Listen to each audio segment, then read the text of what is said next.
Tafsir Al-Azhar karya Profesor Dr. Hamka, ayat 130 hingga ayat 136 dari surah Ali Imran. Bismillahirrahmanirrahim.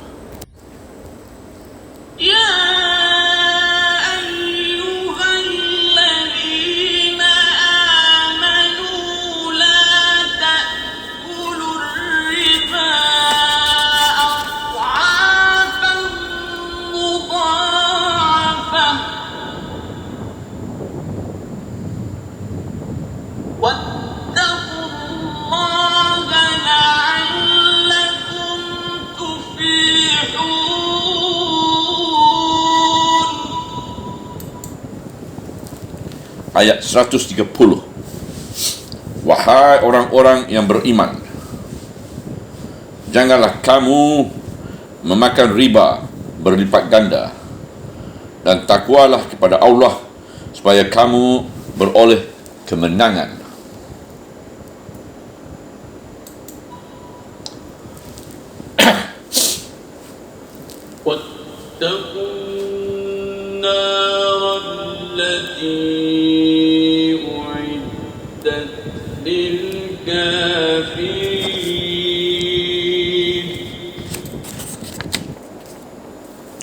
Ayat 131.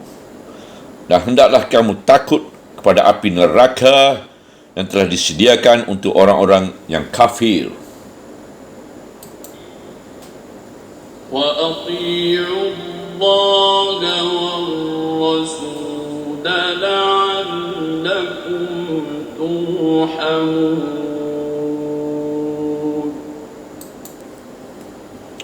Ayat 132. Taatlah kepada Allah dan Rasul supaya kamu diberi rahmat.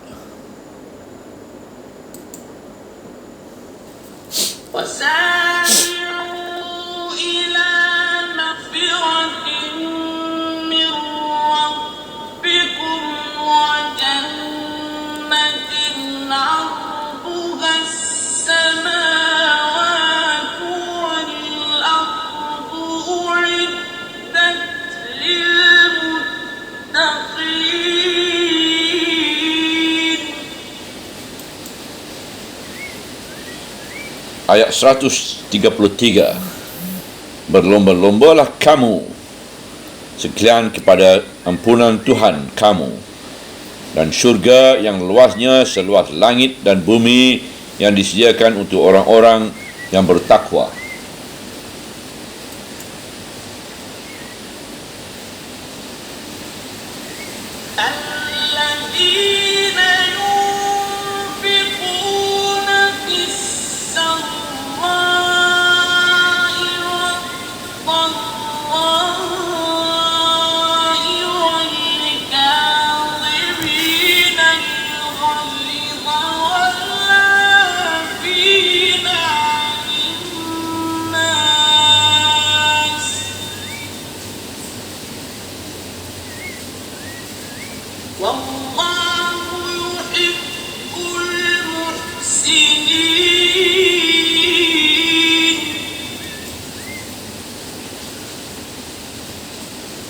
Ayat 134, yaitu orang-orang yang menderma dalam waktu senang dan susah, dan orang-orang yang menahan marah dan memberi maaf manusia.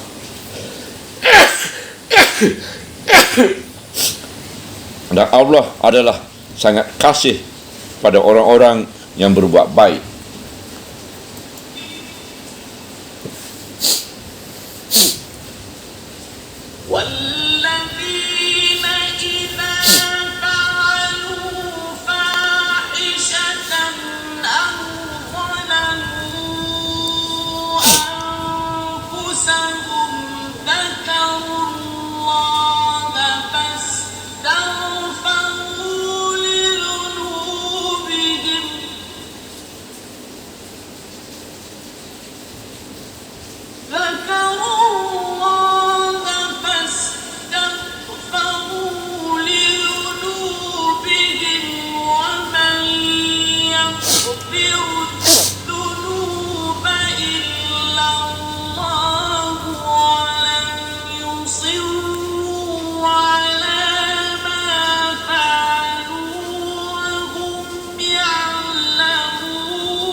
Ayat 135.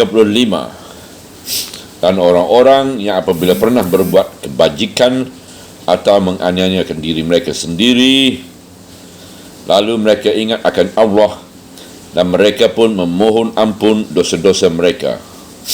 Padahal siapakah lagi yang akan mengampuni dosa-dosa kalau bukan Allah?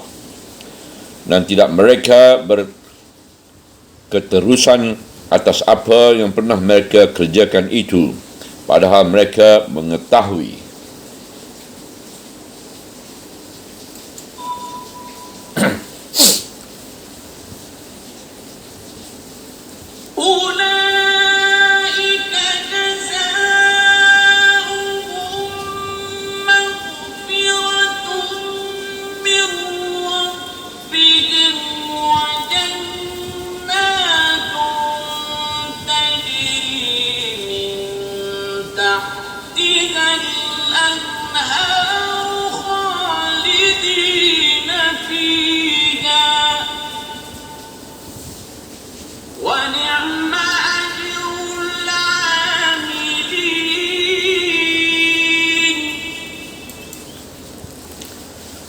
Ayat 136.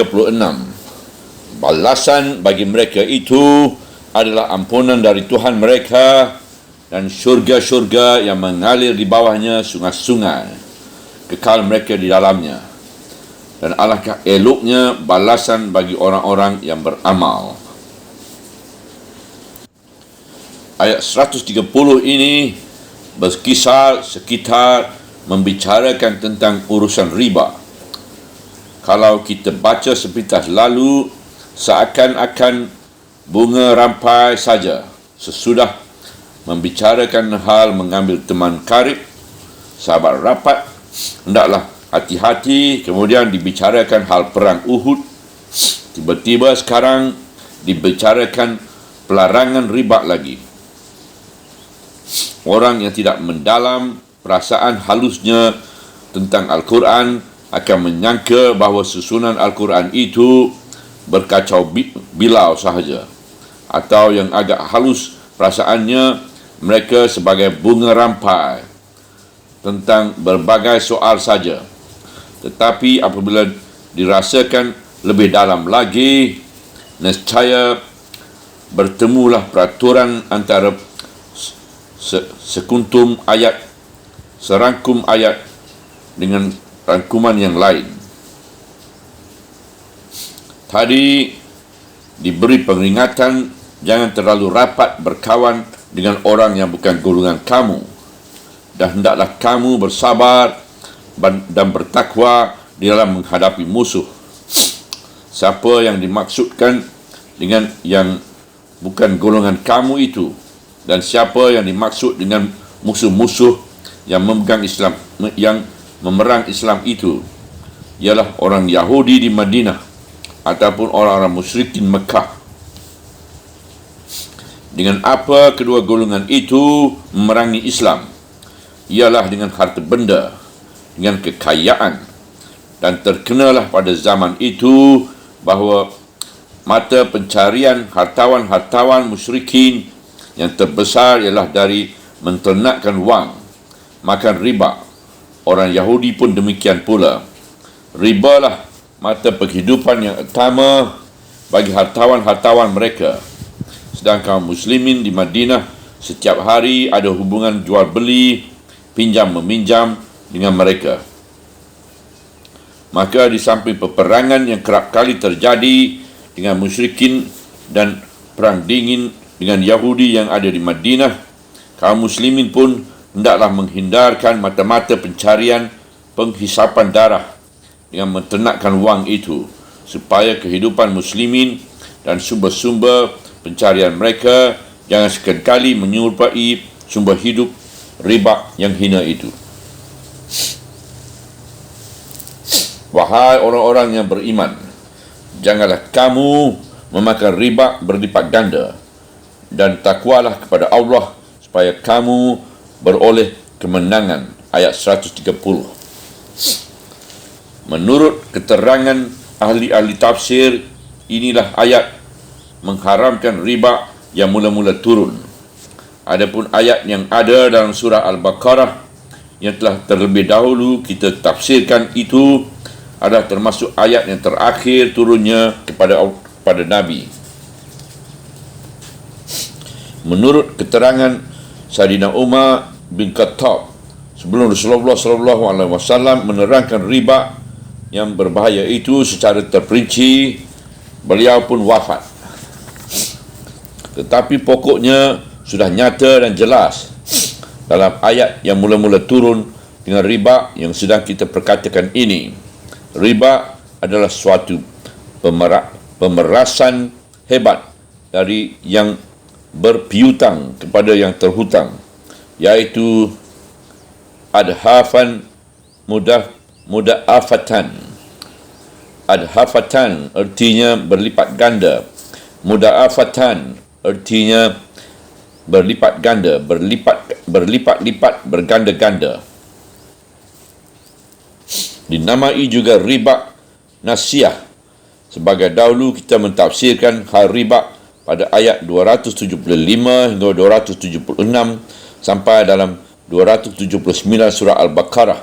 Kita terangkan, si berhutang boleh terlambat membayarnya, bahkan yang berpiutang memang menghendaki supaya hutang itu dilambat-lambatkan membayar.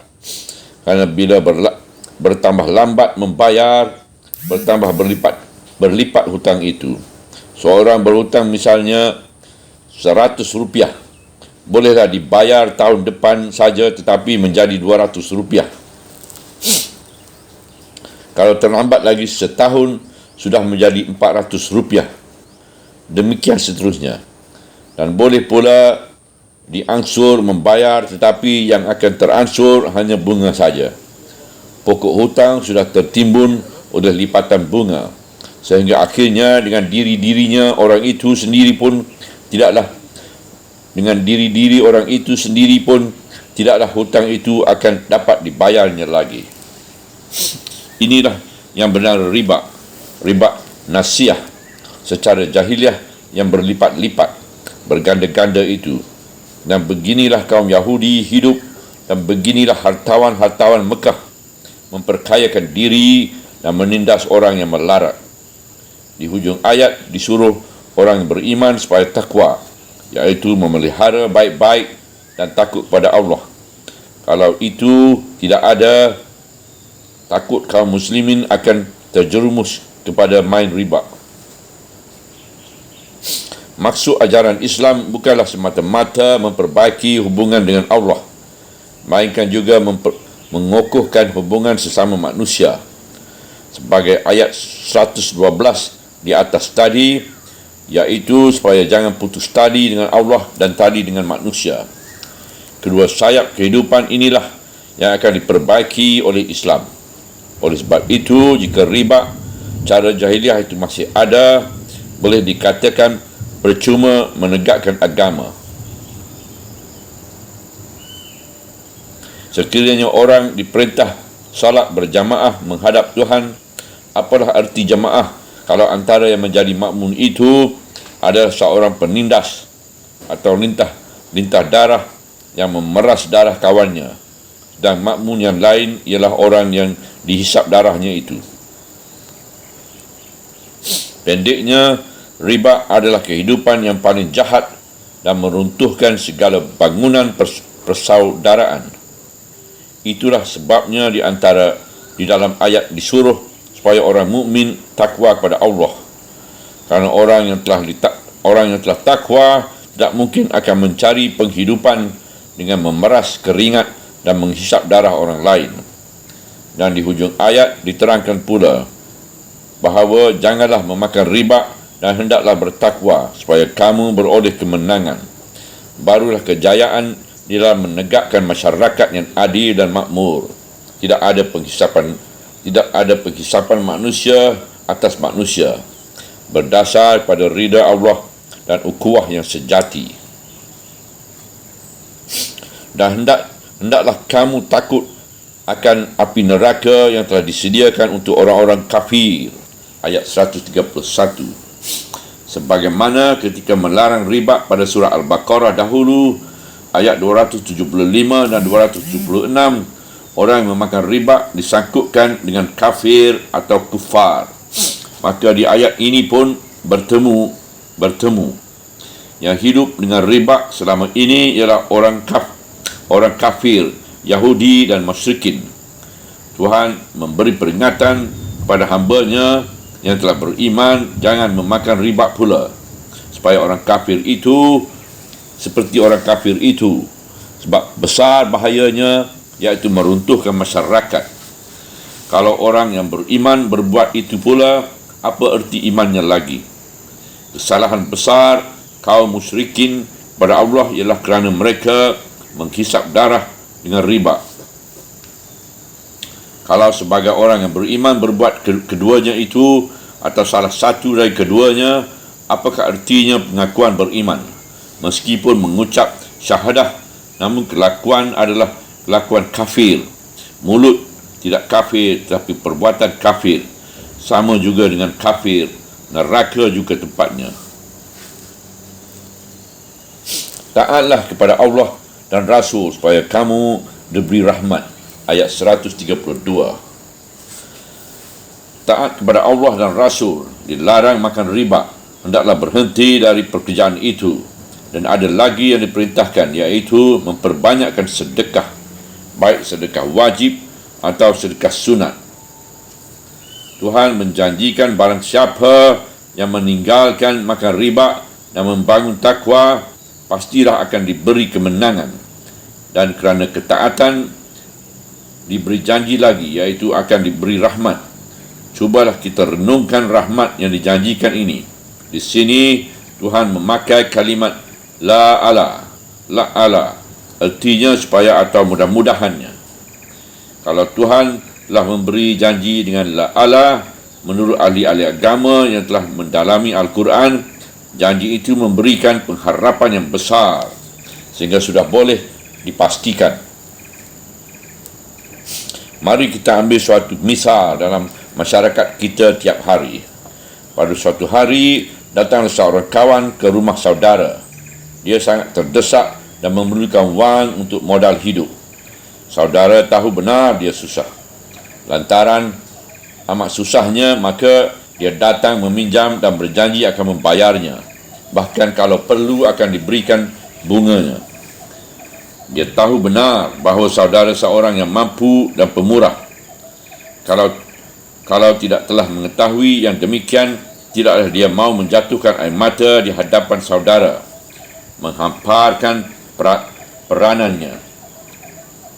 Tiba-tiba saudara keluarkan wang sebanyak yang dia kendaki dan saudara katakan bahawa ini bukan menjadi hutang baginya, ini adalah zakat misalnya, atau ini adalah hadiah. Cuba saudara fikirkan bagaimana penerimaan orang itu pada saudara, dan cuba fikirkan lagi bagaimana rupanya dan bentuknya masyarakat yang mempunyai jiwa yang demikian. Inilah yang dikatakan kemenangan, sebab telah mencapai suatu masyarakat yang penuh rahmat, iaitu kasih sayang, cinta, santun dan pemurah. Dan inilah kemakmuran.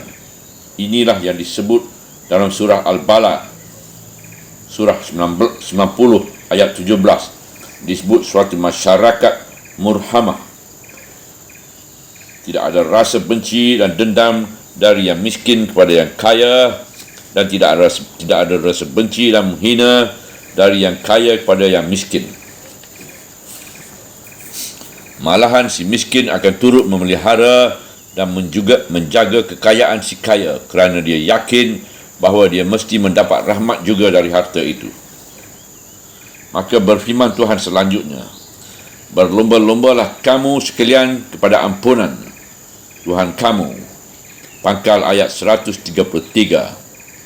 Tidak pandang kaya, tidak pandang miskin, tidak pandang kedudukan tinggi atau derajat rendah, semuanya insaf akan kekurangan diri. Perintah Tuhan belum terlaksana semuanya, lalu semuanya berlomba-lomba ampun dengan mulut dan dengan perbuatan. Semuanya mencari rezeki yang halal, dan syurga yang luasnya seluas langit dan bumi yang disediakan untuk orang-orang yang bertakwa. Ujung ayat 133. Berlomba-lomba memohon ampunan Allah, kaya dan miskin. Berlomba pula mengejar syurga dengan berbuat amal. Tolong-menolong, bantu-membantu sesama manusia dan taat menuruti perintah Allah dan Rasul. Maka bahagialah hidup di dunia, diliputi rahmat, dan tersedialah kelak syurga yang luasnya seluas langit dan bumi untuk orang yang bertakwa. Lantaran itu, pelarangan riba dan penganjuran perlombaan begitu berbuat baik, berderma, bersedekah, berwakaf dan bernazar adalah mengandung makna yang lebih besar dan jauh, iaitu keselamatan pergaulan hidup di dunia yang didasarkan kepada takwa bagi keselamatan terus ke akhirat. Ayat selanjutnya menjelaskan lagi, iaitu orang-orang yang menderma dalam waktu senang dan susah, dan orang-orang yang menahan marah dan memberi maaf manusia. Dan Allah adalah sangat kasih kepada orang yang berbuat baik. Ayat 134. Di ayat ini diberikan tuntutan terperinci dan lebih jelas yang diperlombakan. Itu ialah kesukaan memberi, kesukaan menderma untuk mengejar syurga yang seluas langit dan bumi, sehingga semua bisa masuk dan tidak akan ada perebutan tempat. Disebut dengan terang, iaitu dalam waktu senang dan dalam waktu susah. Orang-orang berderma dan orang susah pun berderma. Orang kaya berderma, orang miskin pun berderma. Tidak ada yang bersemangat meminta, tetapi semua bersemangat memberi. Sehingga si miskin pun tidaklah berjiwa kecil yang hanya harapkan belas kasihan orang. Meskipun dia tidak mempunyai wang, namun dia ada mempunyai ilmu untuk diajarkan atau tenaga untuk diberikan. Seumpama mendirikan sebuah masjid di suatu desa, yang kaya mempunyai wang membeli apa yang patut dibeli, yang mempunyai hutang bersedia kayunya ditebang untuk dijadikan tiang tonggak dan papan, dan yang ahli pertukangan bersedia bekerja dengan tidak mengharapkan upah. Yang lain bergotong royong mengangkut pasir dan batu dari sungai. Kaum ibu memasak nasi dan lauk pauk untuk menghantarkan makanan pada orang yang bekerja. Semuanya berlomba-lomba mengejar syurga yang luas, lapang, dan selapang langit dan bumi, tidak bersempit-sempit. Maka kalau ada yang mengecewa atau membuat yang patut menimbulkan marah kerana ada yang calih, seumpama pepatah, ketika mengharap tanah cangkul banyak berlebih, tetapi ketika membagi makanan piring sangat berkurang. Hal ini bisa menimbulkan marah kerana ada yang tufalli, iaitu orang yang bekerja malas tetapi makan mau. Maka mukmin yang berjiwa besar tidak mengambil pusing hal yang demikian. Dia asyik bekerja, mana dia peduli kalau ada yang malas. Bukan saja menahan marah, bahkan juga memberi maaf kerana ada yang absent, ada yang mangkir. Ditahankan marah, diberinya maaf. Sebab dalam pekerjaan membangun masyarakat, ada orang yang datang tidak tepat pada waktunya. Orang-orang sudah marah, yang tidak dapat mengendalikan diri, sudah telanjur mulutnya mengucapkan yang tidak-tidak, entah memaki, entah menyumpah orang yang tidak mengenal kewajipan itu. Tetapi mukmin yang sajati, berjiwa takwa, dapat menahan marah dan dapat memaafkan. Benar sekali. Sebab kemudian ternyata dia tidak datang pada waktunya kerana ada saudaranya yang meninggal dunia. Ada banjir menghambat, atau secara sekarang pecah ban mobilnya di jalan, rosak kenderaannya atau berlanggar atau mendapat kecelakaan. Maka bagaimana orang yang tidak terlanjur mulut memaki? Di akhir ayat, Tuhan membukakan beliau kasihannya lagi. Jika menahan marah dan memberi maaf, serta diiringi pula dengan berbuat baik, Allah amat suka kepada orang yang berbuat baik. Di sini kita lihat tingkat-tingkat kenaikan takwa seorang mukmin. Pertama, mereka pemurah, baik dalam waktu senang atau dalam waktu susah. Artinya kaya ataupun miskin, berjiwa dermawan. Naik setingkat lagi, iaitu pandai menahan marah. Tetapi bukan tidak ada marah, kerana orang yang tidak ada marah, tidak ada rasa marahnya, melihat yang salah adalah orang yang tidak berperasaan. Orang yang dikehendaki di sini ialah kesanggupan mengendalikan diri ketika marah. Ini adalah tingkat dasar. Kemudian naik setingkat lagi, iaitu memberi maaf. Kemudian naik setingkat yang di atas sekali, menahan marah, memberi maaf yang diiringi dengan berbuat baik, khususnya kepada orang yang nyaris dimarahi dan dimaafkan itu. Ini benar-benar menunjukkan jiwa yang terlatih dengan takwa. Maka tersebutlah perkataan bahawa pada suatu hari Imam Musa Al-Kazim hendak berwuduk akan solat subuh.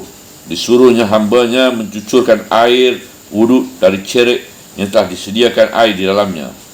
Rupanya si hamba masih mengantuk. Lalu disiramkan air wuduk itu seharusnya ke telapak tangan beliau, tetapi kerana mengantuk telah tersiram badan beliau dan basah baju beliau. Beliau kelihatan sudah hendak marah, tetapi hamba itu pun sedar akan dirinya dan hilang kantuknya melihat wajah beliau membayangkan marah itu. Segera budak itu membaca wal kaziminal ghazla, dan mereka yang menahan marah. Beliau serta-merta sedar mendengar ayat itu, lalu beliau berkata, telah aku tahan marahku kepadamu. Lalu kata budak itu pula, wala'afina amin nas, dan memberi maaf kepada manusia. Serentak pula beliau jawab, aku beri maaf kesalahanmu, buyung. Lalu budak itu melanjutkan membaca ayat sampai ke ujungnya. Wallahu yuhibbul muhsinin, dan Allah amat cinta kepada orang-orang yang berbuat baik. Terkejut, ternganga budak itu demi mendengar sambutan beliau yang sekali-kali tidak disangka-sangkanya. Beliau menyambut, anta hurrum liwajh hillah, mulai hari ini engkau kumerdekakan dari perbudakan semata-mata kerana Allah. Demikianlah besarnya pengaruh ayat kepada orang yang beriman. Kabarnya konon itulah sebabnya Sayyidina Musa, cucu Rasulullah SAW, keturunan Fatimah, dan Ali bin Abu Talib itu diberi gelaran kehormatan Musa Al-Kazim, Musa yang sanggup menahan marah.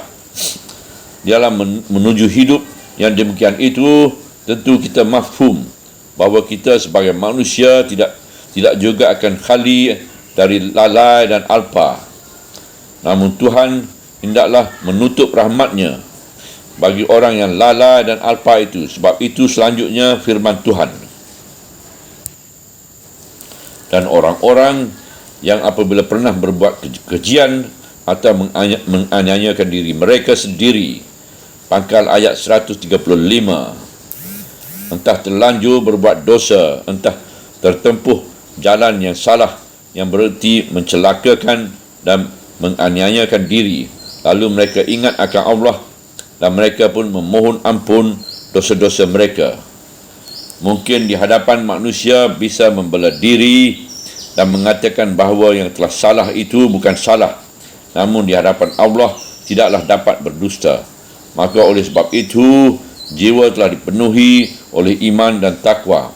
Segeralah dia sedar akan kebesaran Tuhannya, lalu dia memohon agar diberi ampun. Itulah jiwa mukmin sejati, tidak mahu mengelak dari tanggungjawab dan membasuh tangan sambil berkata, "Bukan aku." Bahkan dengan tekun dia menyesali kesalahannya, kelalaian dan kealpaan, entah kekejian telah terbuat dan langkah telah terdorong. Maka terhadap hamba-Nya yang seperti ini, Tuhan pun membuka tangannya. Terbayang firman-Nya seterusnya, "Padahal siapakah lagi yang akan mengampuni dosa-dosa kalau bukan Allah? Cubalah rasakan pertanyaan ayat ini, nescaya akan timbul pertanyaan dalam hati kita. Sampai begitukah kasih Tuhan pada hamba-Nya? Memang, sebab si hamba telah menyesali kesalahannya dengan sungguh-sungguh, maka Tuhan pun menyambut permohonan ampun itu dengan penuh kasih mesra. Tetapi ada tetapi yang dilanjutkan ayat iaitu, dan tidak mereka keterusan atas apa yang pernah mereka kerjakan itu, padahal mereka mengetahui. Hujung ayat 133. Balasan bagi mereka itu adalah ampunan dari Tuhan mereka dan syurga-syurga yang mengalir di bawahnya sungai-sungai. Kekal mereka di dalamnya. Pangkal ayat 136. Oleh sebab itu, bertambah tinggi darjat iman seseorang, bertambah banyaklah dia memohonkan ampun dari Tuhannya. Insaflah dia akan kelemahan dirinya dan berusahalah dia selalu memperbanyak amal yang baik dan mengurangi sampai habis segala perbuatan salah yang disengajakan. Moga-moga Tuhan memberi ampun dan syurganya pun tersedia pula. Alangkah eloknya balasan bagi orang-orang yang beramal. Penghujung ayat 136. Balasan Tuhan itulah yang senantiasa diharapkan oleh setiap orang yang beriman. Sebab iman tentulah menimbulkan amal, dan amal itu mempertinggikan mutunya, sehingga di dalam hidup yang pendek ini tidak pernah terjadi pengangguran. Subhanallah, walhamdulillah, wala ilaha illallah, wallahu akbar, wala hawla wala quwata illa billahil aliyil azim, wala hawla wala quwata illa billahil aliyil azim, wala hawla wala quwata illa billahil aliyil azim.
Lali here, you organize wine tasting in your bloody hotel. Oh, malu dia. Oh, kakak lah cakap buat-buat. And you know that his friends from RFC, used to tell me that. Dia pasal dia, ayo, orang ada bakat pun, juga ni. But then when you went over there, you see the whole problem about religious morality. So, these people normally think what is not just a crime. See, when you expose your things you rasa, nak pula itu something tak menjejas dia lain. Like if you drink, if you drink in quantity, you affected nya okay lah, affected. So then after a while, what a big deal. I mean, this is a big deal for You well, imagine. to a point. Oh, ni jual tu. Apa? Bukan. Ini sabar. Bukan. Okay, Tan Sri, you turun Muta. I want to go up and get the bird. Bird punya sound. Yeah. I'll join you in 15 minutes time. Ah.